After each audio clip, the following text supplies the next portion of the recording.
Hi, Jeff. What's up, Henry?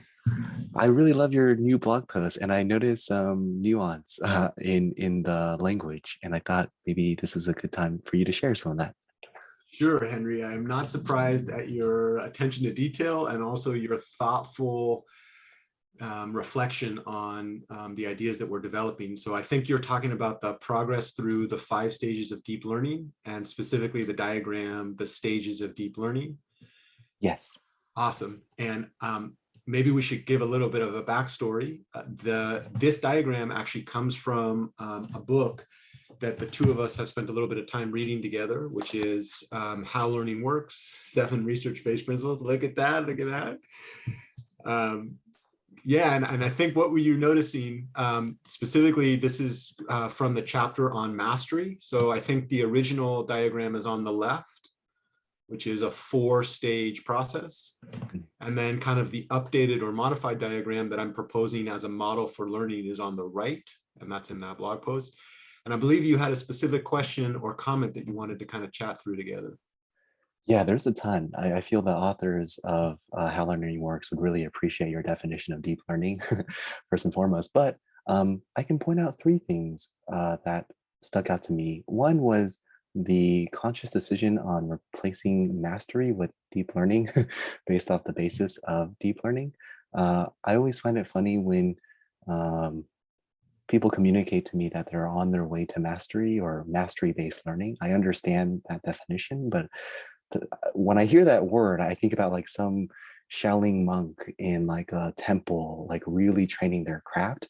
So I just have that association with that word, with that visual. So it's always funny to try to translate that. Um, Two other things was the active replacement of incompetence from the original model in the stages of mastery on the diagram from the left. So you'll see in phase 1, it says unconscious incompetence, and then the word competence is used in all 4 of the uh, stages. To where our updated model on the right, we're using inexperience and expertise. At the very top, we have master learner. And I thought, um, if you want to talk through that, I have many feelings on why you made that update, but I'd love to hear more. Yeah, I guess one thing, mastery, I always feel like mastery is it's almost like a light switch, like either you're a master or you're not a master.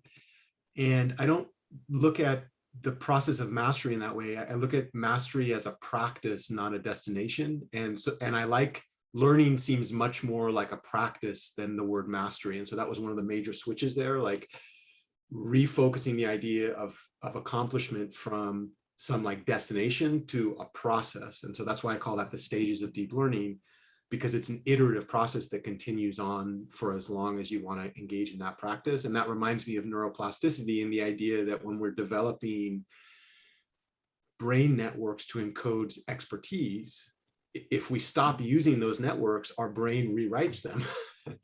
And so, whereas mastery makes it sound like you have those for the rest of your life, deep learning is the idea that you just like keep developing those and updating those. And so that was one of the major changes there. And then in terms of incompetence versus inexperience and competence versus expertise, I tend to really dislike language that puts deficit thinking into young learners.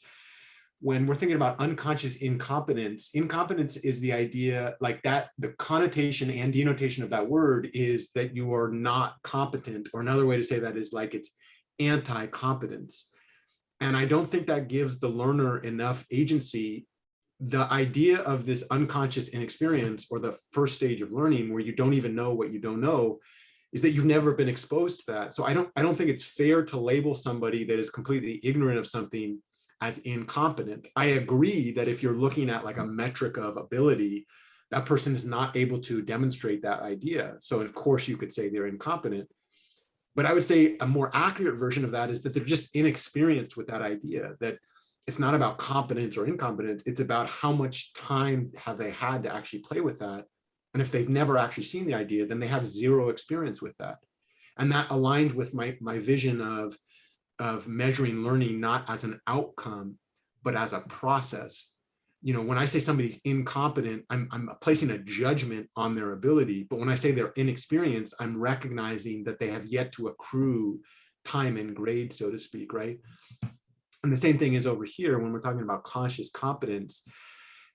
There's kind of in my mind, there's kind of like a moral judgment on the idea that somebody is competent, right? Like because the opposite of that is incompetence, whereas expertise is the concept that we're really recognizing that they've built skills over a long period of time, and those skills are recognized as expertise in that space.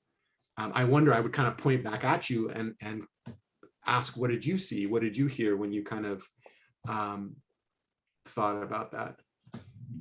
When I first came across the Stages of Mastery, I was quite impressed, but only because I've seen you describe the transition of going from unconscious incompetence to conscious incompetence as passively, perhaps in college, listening through a lecture. Now that we know all these things that our professors expect us to know, we know that we don't know, in other words. And I would say incompetence, the word in and of itself is already friendlier than smart or stupid. So if this stage is like went from really stupid to less stupid to more smart to really smart, that's already a few levels of development in thought from that language. But I really enjoy the idea of replacing it with an experience and expertise, because it does come at the reader in a less of a deficit way in thinking about learning, for sure. And I'm right with you as far as the iteration goes, learning as an iterative process and not a product. I think this is good for this video. So why don't we end it here, and we'll see y'all next time. Cheers, Henry.